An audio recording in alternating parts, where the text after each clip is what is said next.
A very good morning to all of you. Study with Preksha 5483 में आप लोगों का स्वागत है।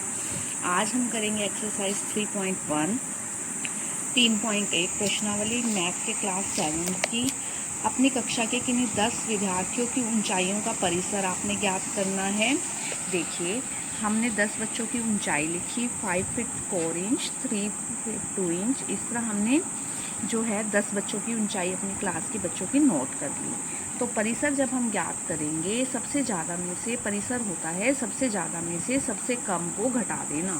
सबसे ज़्यादा इसमें हमारा जो है सबसे ज़्यादा है 5.4 और सबसे कम है 3.2। तो हम 5.4 में से 3.2 घटा देंगे, 2.2 जो है वो हमारा परिसर आएगा। ठीक है, परिसर क्या है? सबसे ज़्यादा में से किसी भी क्वेश्चन में सबसे ज़्यादा में से सबसे बड़े अंक में से सबसे छोटा अंक घटा देना। अब आप देखिए, आप चलिए क्वेश्चन नंबर 2 पर। कक्षा में मूल्यांकन में प्राप्त किए गए निम्नलिखित अंकों का एक सारणी संगठित कीजिए कि आपको एक सारणी बनानी है इन सब की। ठीक है, देखिए सारणी बनाने का सबसे आसान तरीका ये है कि आप इन नंबर नोट कर लीजिए। 1 से लेकर 9 तक के नंबर इसमें हैं। तो हमने ये 1 से लेकर 9 तक के नंबर यहाँ पर नोट कर लिए। उसके बाद सबसे पहले आया हमारा 4 के आगे हमने एक निशान लगा दिया। फिर आया 6 के आगे एक निशान लगा दिया। इस तरह हमें पता चल गया कि हमारा 1 कितनी बार आया, 2 कितनी बार आया, 3 कितनी बार आया, 4 कितनी बार, 5 कितनी बार, 6 कितनी बार, 7 कितनी, 9 तक हमारे अक्षर जो हैं वो कितनी बार आए। फिर उसने कहा है सबसे बड़ा अंक कौन सा है। सबसे बड़ा अंक क्या है? इसमें 9 है। सबसे छोटा अंक कौन सा है? इसमें 1 है। तो आपको इसका परिसर ज्ञात करना है। परिसर अभी मैंने बताया है, सबसे बड़े में से आप सबसे छोटा अंक घटा दीजिए, तो इसका परिसर आपका आ गया 8। इसके बाद आपको इसका माध्य ज्ञात करना है। माध्य होता है इन सबको जोड़ना। आपका 1 बार आया है, आपने 1 लिख लिया। 2 बार आया है, 2 दूनी 4 हो गया, या 2 बार लिख लीजिए आप। फिर 3 1 बार, फिर 4 3 बार, 4 + 4 + 4 12, 5 बार लिखा है 25, 6 4 बार 24, 7 आया है 2 बार 14, 8 आया है 1 बार 8 और 9 आया है 1 बार 9। इस तरह ये कुल अंक हो गए हैं आपके 20। उससे आपने इसको डिवाइड कर देना है। तो आपका आ गया 100 डिवाइड बाय 20 5। तो आपका माध्य कितना आ गया इसका? 5। अब हम चलते हैं तीसरे क्वेश्चन पर। प्रथम 5 पूर्ण संख्याओं का आपको माध्य ज्ञात करना है। पहली 5 पूर्ण संख्याएं जो 0 से शुरू होती हैं, 0 1 2 3 4 और 5। ठीक है, तो 4 तक हुई। 0 1 2 3 4 पहली 5 अक्षर, 1 2 3 4 5 अक्षर हो गए। 4 3 7 8 9 और 1 10 जोड़ा तो 10 आ गया। 5 अक्षर है, 5 से डिवाइड कर दिया तो 2। तो इसका हमारा जो माध्य है वो कितना आ गया? 2 आ गया।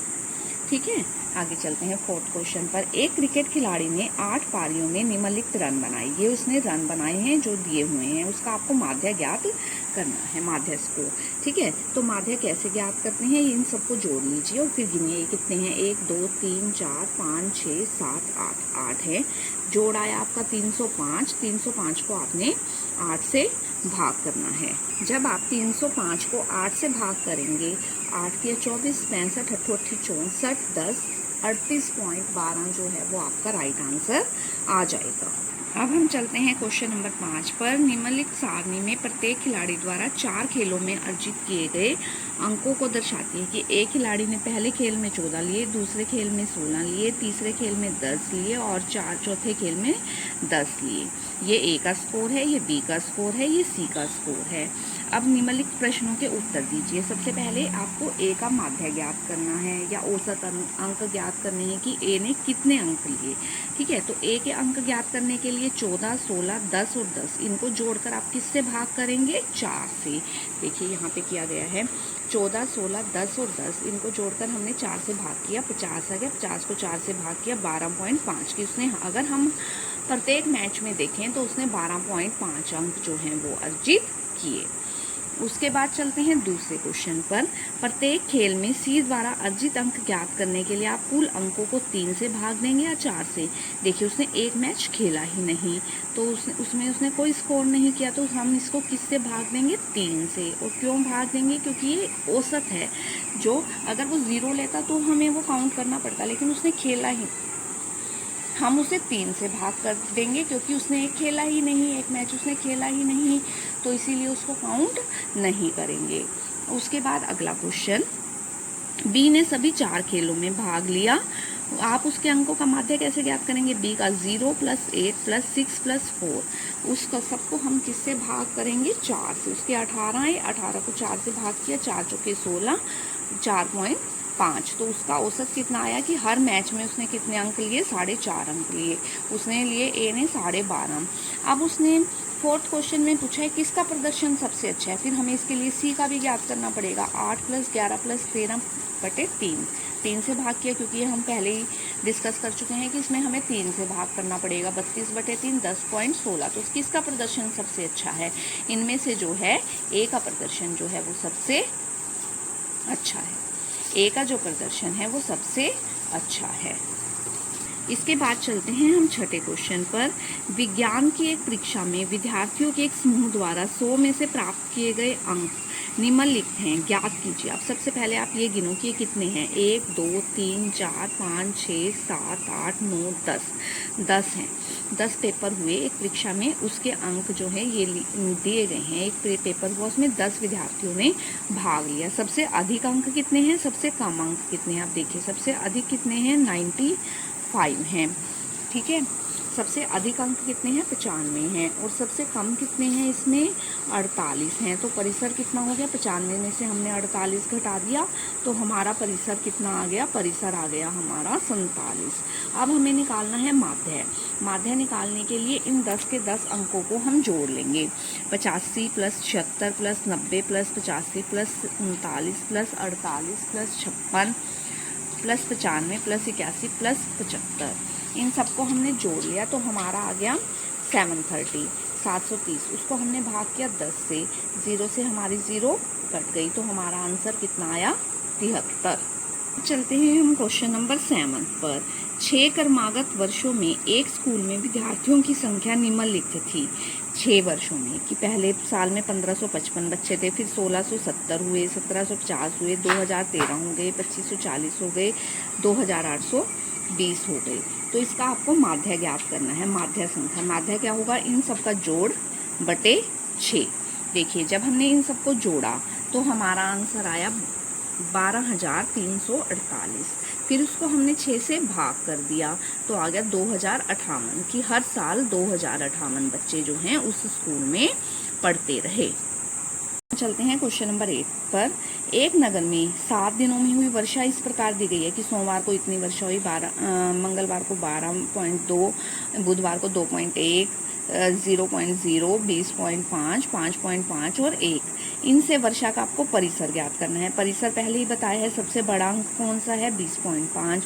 उसमें से आपको घटाना है सबसे छोटा कितना है? 0.0। 20.5 में से किसी चीज़ में से 0 घटाएंगे वही आ जाएगी। 20.5 में से हमने 0 घटाई, हमारा आंसर आ गया 20.5। यहाँ से देख लीजिए परिसर 20.5 माइनस 0.0 20.5। इसके बाद आपको ज्ञात करना है इसका माध्य। इन सबको जोड़ना है, फिर हम किससे भाग करेंगे? 7 से। देखिए यही हमने किया है। 0.0, 12.2, 2.1, 0.0, 20.5, 5.5 और 1। इन सबको हमने जोड़ा तो हम और 7 से भाग किया, जोड़ा तो 41.3 आया। उसे हमने 7 से भाग किया, 7×5 35, 63, 7 × 63, 5.9 हमारा आंसर आ गया। अब चलते हैं इसके थर्ड पार्ट पर। कितने दिन वर्षा जो है माध्य वर्षा से कम हुई? कम 5.9 से। सोमवार को, बुधवार को, वीरवार को, शनिवार को 5.9 से कम, और रविवार को 5 दिन जो है वो वर्षा माध्य वर्षा से कम हुई। ये यहाँ पे लिखा हुआ है 5 दिन, सोमवार, बुधवार, बृहस्पतिवार, शनिवार और रविवार, 5 दिन जो है वो वर्षा माध्य वर्षा से कम हुई। इसके बाद हम चलते हैं 9th क्वेश्चन पर। 10 लड़कियों की ऊंचाई सेंटीमीटर में मापी गई और निम्नलिखित परिणाम प्राप्त हुए कि ये हमने ऊंचाई मापी। अब इसमें सबसे ज़्यादा ऊंचाई किस लड़की की है? 151। सबसे अधिक ऊंचाई कितनी है? 151। उसके बाद नेक्स्ट क्वेश्चन है सबसे कम कितनी है? 128। सबसे कम कितनी है 128, सबसे ज़्यादा कितनी है 151। देखिए सबसे लंबी लड़की की लंबाई 151, सबसे छोटी की 128, तो परिसर कितना आ गया 151 में से 128 घटा दिए 23 हमारा परिसर आ गया। इसके बाद हमें ज्ञात करना है माध्य, इन सबको हम जोड़ लेंगे। माध्य ज्ञात करने के लिए 135, 150, 139 इन सबको हमने जोड़ा तो आ गया 1414, और कुल लड़कियां हैं 10 से हमने भाग कर दिया 141.4 जो है वो हमारा आंसर आ गया। अगला क्वेश्चन पूछा है कि कितनी लड़कियों की लंबाई माध्य ऊंचाई लंबाई से अधिक है। 141.4 से कितनी की अधिक है। हम चलते हैं 141.4 से ज़्यादा की। 150 ज़्यादा हो गया 141 से, 150, 151, 141 से 146, 149 और 143। तो 5 लड़कियों की लंबाई जो है वो माध्य लंबाई से ज़्यादा है। कितनी लड़कियों की 5 लड़कियों की। तो कितनी लड़कियों की अधिक है 5 लड़कियों की। अगर आपको वीडियो पसंद आई तो आप चैनल को जरूर सब्सक्राइब कीजिए, बेल आइकन दबा दीजिए ताकि आगे आने वाली वीडियो की नोटिफिकेशन आ सके। Thanks for watching, thanks for liking, thanks for sharing also.